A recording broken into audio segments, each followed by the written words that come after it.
এক সময়ে এক ছোট্ট গ্রামে একজন সৎ মুসলমান পুরুষ বাস করতেন। তার নাম ছিল সাদিক। সাদিক অনেক দানশীল এবং সদাচারী মানুষ ছিলেন। তিনি সর্বদা অন্যদের সাহায্য করতেন, যদিও তার নিজের জীবন কঠিন ছিল। একদিন সাদিক একটি বিশাল তাপমাত্রা নিয়ে বাড়ির বাইরে যাচ্ছিলেন।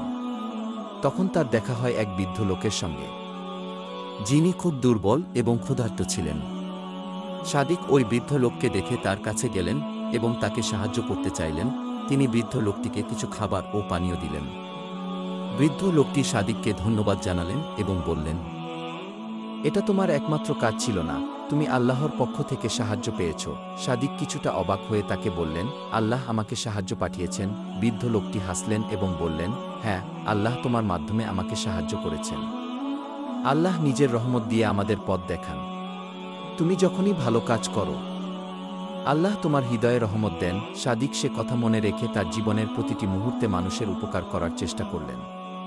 তিনি শিখলেন যে আল্লাহর সাহায্য কখনোই প্রত্যাশা করা উচিত নয়, বরং মানুষের উপকারে কাজ করলেই আল্লাহ রহমত আসে।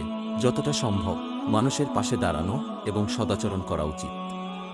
আল্লাহ আমাদের হৃদয়ে রহমত দেন যখন আমরা ভালো কাজ করি।